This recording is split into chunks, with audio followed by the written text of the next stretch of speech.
أعوذ بالله من الشيطان الرجيم بسم الله الرحمن الرحيم. Dear student, I am ستاسو teacher engineer Kalimullah, director Bright Future Institute Batkhela حاضرم د lecture number 7 سره. lecture number 6 کې مونږه خبره کړې و چې کوم د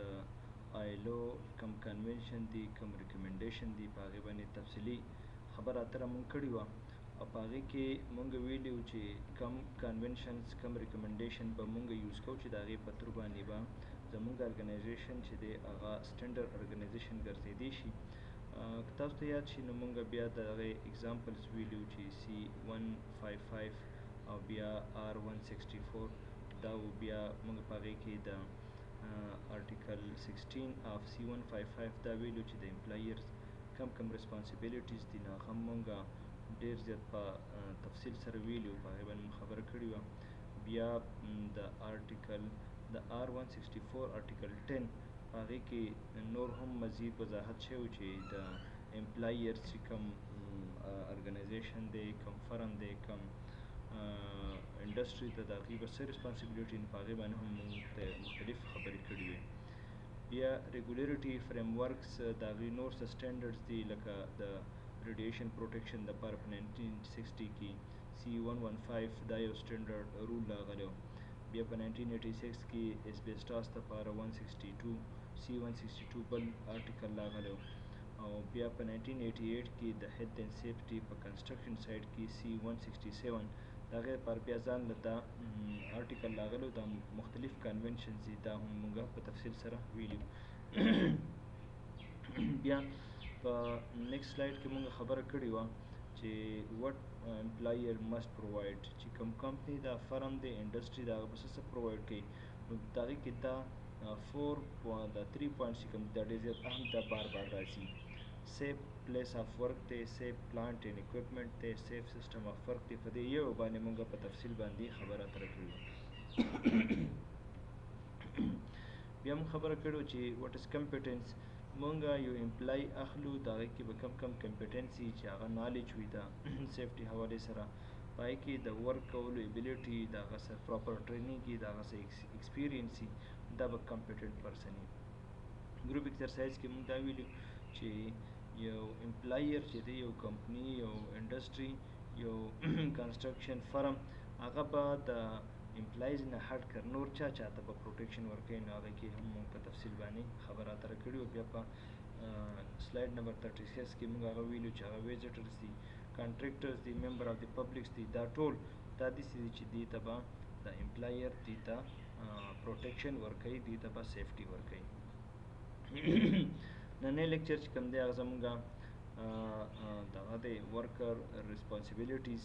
او هغه د C155 آرټیکل 19 دی. آرټیکل 19 دا وایي چې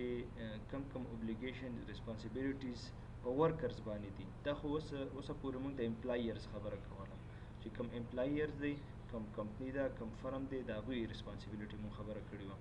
اوس په دې کې موږ د کوم چې ورکر دی څوک چې په دې کمپنۍ کې کار کوي ارګنایزیشن سره کار کوي په دو باندې به څه ذمهواری راځي هغه موږ ته آرټیکل 19 of C155 په تفصیل سره بیانوي او دا ایکسپینډ کیږي د R164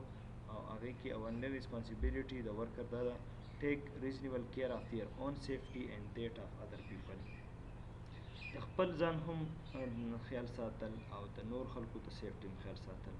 دا خبره موږ بار کوو چې سیفټي یوازې دا نه چې تو ځان محفوظ کړي بلکې سیفټي دا ده چې ته نور خلک هم د ځان سره محفوظ پاتې کړي. ستا په وجه باندې چېرته داسې یو کار ونه شي داسې یو اکټ ونه شي چې هغه لیډ کوي د نور خلکو د نقصان لپاره هغه چې دی د نور خلکو د نقصان باعث وګرځي. نو دې وجه باندې ته به په یو ارګنایزیشن کې په یو کمپنۍ کې د خپل سیفټي هم خیال ساتي او د نور خلکو د سیفټي هم خیال ساتي. لکه فار ایگزامپل ته یو کار کې او هغه ستا سره فار ایگزامپل یو آیرن بار دی د یو لوحې یو دغه دی سره یو سیخ دی در سره او هغه سیخ تا راغېستو او هغه دونه انسیف طریقه باندې ته راواغېستو چې د بل سترګه دې پرې وواله یا د بل مټ یا لاس دې پرې ووهو یا خپه دې ورله ماته کړله په هغې باندې نو دې به تو خیال ساتي. بل فار ایگزامپل ستاسو سره یو داسې هیوي لوډ دی چې هغه تا د خپل وس نه زیات راغستی دی، د خپل بیرینګ کیپیسټي نه زیات راغستی دی، نو هغه به څه کېږي، هغه په هغه باندې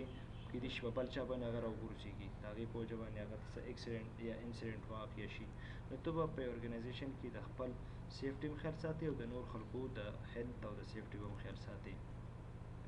سیکنډ نمبر ریسپانسیبیلیټي د آرټیکل 19 اف C155 چې کوم په ورکر باندې پریوځي، نو هغه دا ده چې کمپلای وذ سیفټي انسټرکشن. تا ته چې کوم سیفټي انسټرکشن درکړی کېږي هغې به تعمیل کې، په هغې باندې به عمل کې. داسې نه ده چې بس مړه دا خو ځان نه څه کار کتلی دی په موږ باندې هر وخت بوټان پخو کړي، دی ځان نه څه کار کتلی په موږ باندې هر وخت ګلوز اچوي. خو ګلوز ماحول نه دی، دا خو ماسک ضرورت نشته دی دلته خو د ګلاسز ضرورت نشته دی، ولې په موږ باندې دی اچوي؟ نه، د دې به ته خیال ساتي تھرو آؤٹ دی ورک، تھرو آؤٹ دی ډے، تھرو آؤٹ دی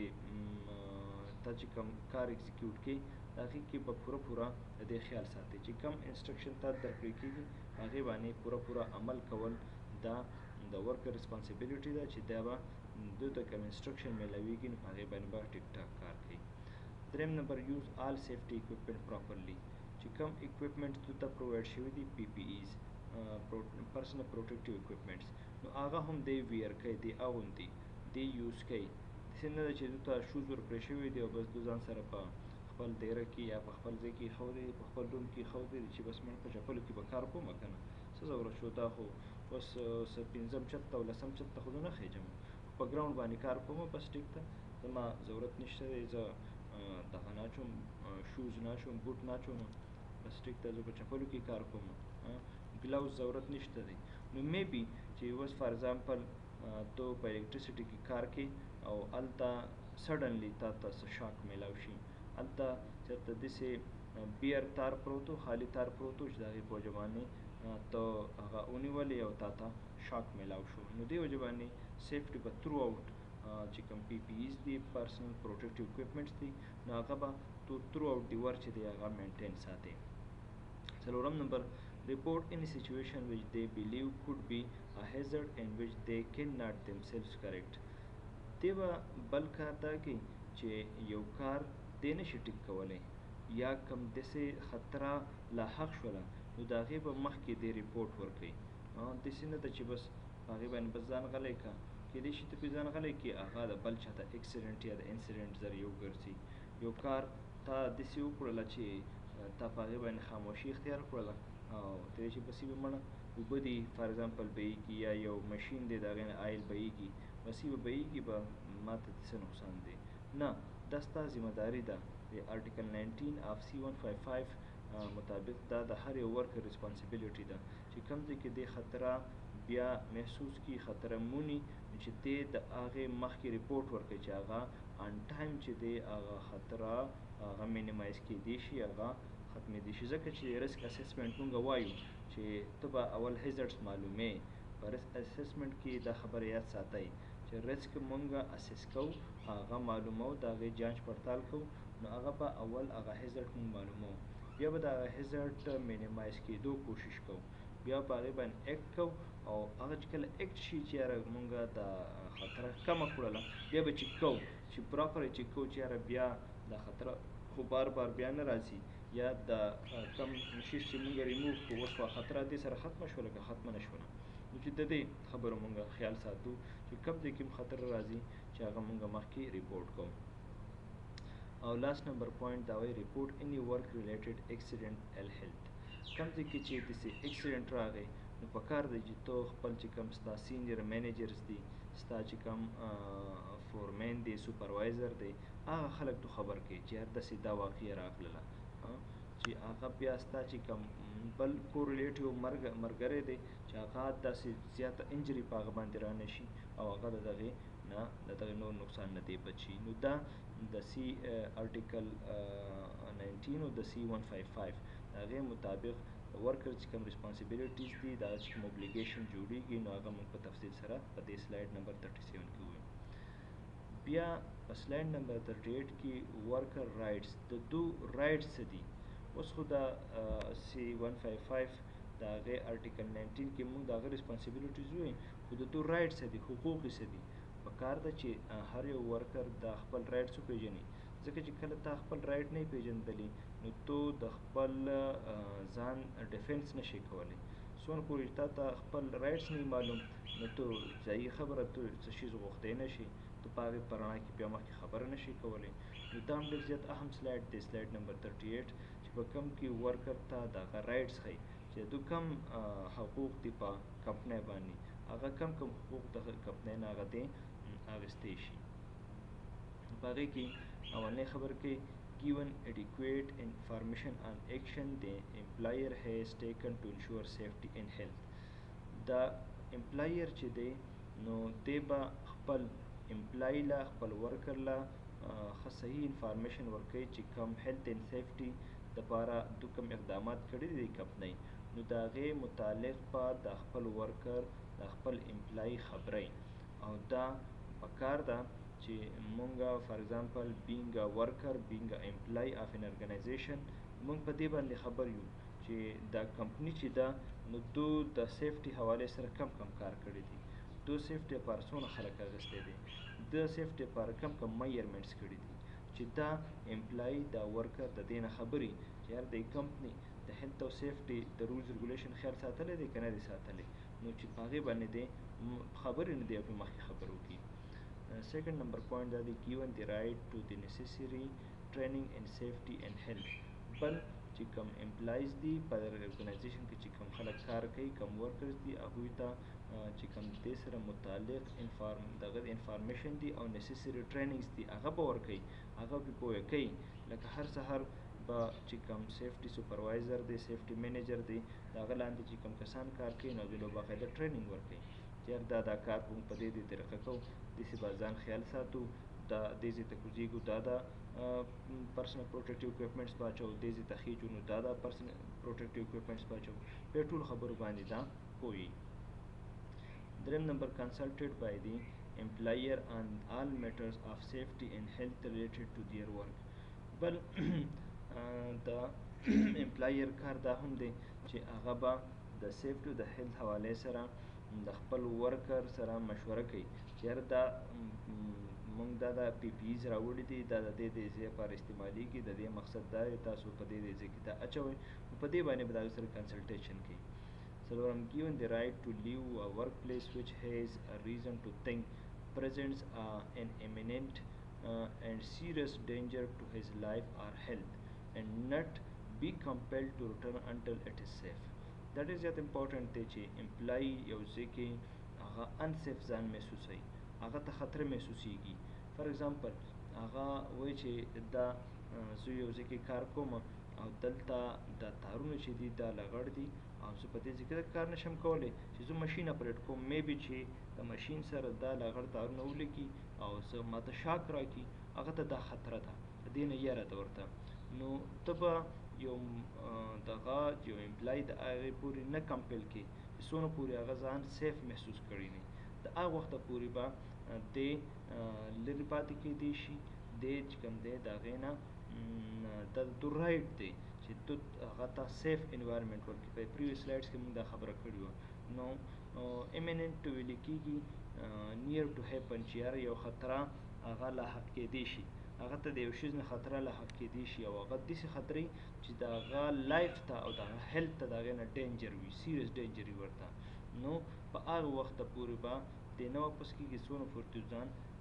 سیف نه محسوس کړي یا څونه پورې چې دوی چې کوم مسله پوینټ آوټ کړي چې فار ایگزامپل زما د ماشین سره چې کوم دا تارونه دي دا داسې دي چې دا بیر دی دا لغړ دی او دې سره ماته شاک میلاویدی شي، نو ماته د تارونه کریکټ کړي د هغې نه بعد به زه کار کوم، نو هغه ته به هغه تارونه کریکټ شي، د هغې نه بعد به دی خپل اپریشنز شروع کوي. نو دا د هغه بیسک رایټس دي. بیا په سلایډ نمبر 39 کې انفورسمنٹ ایجنسیز کوم چې رولز ریګولیشن امپلیمنٹ کوي هغې ته ویل کېږي انفورسمنٹ ایجنسیز. نو هارمونایزډ ګلوبل سټینډرډ داسې نه ده چې دا یو داسې ګلوبل خبره نه ده، خو بس د هر ځای ځان نه خپل رولز دي او څه رولز داسې دي چې هغه موږ ته آیلو ډیفاین کوي، نو هغه کنونشنز او هغه ریکمنډیشن ځان لدي خو ځینې داسې دي چې د دې لپاره داسې سټینډرډ دغه نشته دی هارمونایزډ ګلوبل سټینډرډ نشته دی چې انفورسمنټ ایجنسیز څوک به دا کار کوي پولیس به یې کوي لیوي به یې کوي چېرته اف سی به راځي چېرته نارکوټکس والا به راځي داسې دې لپاره داسې انفورسمنټ ایجنسیز په دنیا کې ټول یو شانتي نشته سیکنډ نمبر کنټری سپیسیفیک ایجنسیز may include نو د هر یو کنټری ځان له ځانه ایجنسیز دي ځان له ځانه ډپارټمنټس دي چې هغه د دې لپاره د سیفټي د امپلیمنټیشن لپاره کار کولی شي هغې کې لکه هیلث اینډ سیفټي انفورسمنټ ایجنسي ده فایر اتارټي ده انشورنس کمپنیز دي دا داسې درې واړه داسې دي چې دا تقریبا چې په هر ملک کې د دغه چې دی د سیفټي او د هغې هیلث اینډ سیفټي د امپلیمنټیشن لپاره کار کوي police may be involved in enforcing health and safety law in some countries په ځینې کې دغه کې کنټریز کې چې کوم ډیولپ کنټریز دي په هغې کې پولیس باقاعده د دې چیک اینډ بیلنس کوي د دې لپاره ځان له اتارټي لکه فار ایگزامپل موږ خبرو کوو چې پاکستان کې حلال فوډ اتارټي ده د هغې کار دا دی چې هغه چیک کړي چې یار دا کوم فوډ په یو کمپنۍ کې تیارېږي دا ټیک دی حلال دی که نه دی نو دا اوس انفورسمنټ ایجنسي شوله دا د فوډ حوالې سره شوه د هغې د فوډ د سیفټي خیال ساتي نو دغه شانتې په هر یو سیکټر کې د هغې د هیلث او سیفټي خیال ساتل نو دې لپاره مختلف ادارې کېدی شي د هر یو ملک ځان له او دا د ټول ملکونو داسې سټینډرډ نه ده چې دا ټول به یو شانتي سلایډ نمبر 40 consequence of non-compliance اوس که مونږ د دې خیال نه ساتو نو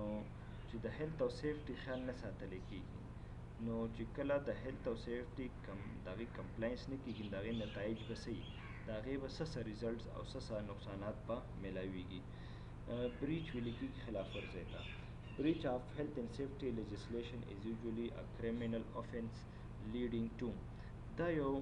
قانوني جرم دی څنګه چې کله د هیلث او سیفټي خلاف ورزي کېږي نو دا یو قانوني جرم دی نو دې به انفورسمنټ ایکشن څه به کېږي چې هغه به امپروف کېږي امپرومنټ په هغې کې راځي پروهیبیشن په هغې باندې پابندیانې لګي ټیک شو نو دا د هغې نتایج شوله چې کله د هیلث سیفټي کمپلاینس نه کېږي نو دا د هغې نتایج شوله پروسیکیوشن دی به د قانون سره قانوني پیچیدګیو سره به د مخامخ کېږي مسایلو سره مخامخ کېږي ارګنایزیشن may be fined دا ارګنایزیشن چې دی فاین کېدی شي انډیویجول may be fined or in prison بل دا دی چې دا کم مالک دی نو دی فاین کېدی هم شي او دی په قید کې مچولی کېدی شي چې هر ټولې چې ستا سره کوم امپلایز دي تو د هغوی د هیلث او د سیفټي خیال ولې نه ساتې په دې باندې هغه جیل ته اچولی کېدی شي هغه ته چې کوم دی سزا سناوي کېدی شي هغه امپریزن کېدی شي هغه په قید کې به اچولی کېږي نو دا مختلف نتایج مونږ ووایو چې کله د هیلث او سیفټي خیال نه ساتلی کېږي نو هغه به د دې مسایلو سره مخامخ کېږي ځکه چې په دو سره چې کوم خلک کار کوي امپلایز کار کوي نو هغه ځان له فیملیز دي د هغوی هیلث او سیفټي د ټول نه په ټاپ پریارټي باندې ده او چې کوم ډیولپ کنټریز دي هغوی د دې رولز ریګولیشن خیال ساتي نو هلته چې کوم امپلایز دي نو هغه ځان سیف محسوسوي نو خلک بیا هلته کوشش کوي کار کوي اگر چې فار ایگزامپل پیسې کمې میلاویږي خو هغه ته دا پته چې دلته د لیبر د لا خیال ساتلی کېږي دلته د کمزوري خبره اورېدلی کېږي دلته چې کوم دی هیلث او سیفټي ده دلته زما هیلث محفوظ دی نو دې وجه باندې بیا په هغې ملکونو کې امپلایز ډېر په خوشحالۍ باندې په لږو پیسو باندې کار کوي خو چې امپلای ځان انسیف محسوسوي اته پته لري چې یاره ټایم په ټایم باندې ماته خطره ده ماته چې کوم دی مرګ دی نو هغه که ډېر پیسې مو ته میلاویږي نو هغه ځای کې په هغې ارګنایزیشن کې په هغې کنټري کې هغه بیا کار نه کوي نو امید لرم چې تاسو به انشاءالله دا لیکچر چې دی دا په ښه طریقه باندې زده کړي د دې نه به کافي مواد زده کړي او زما چونکې ټایم بیا سیوه کېږي نو دې وجې باندې زه د سلایډ نمبر 40 باندې په دې ځای باندې د نننی لیکچر ختموم او تاسو به انشاءالله دې نه زده کړه کړي او د دې نه بعد ورکې خپل ټیچر ته اجازت په لوی الله سپارم د الله په امان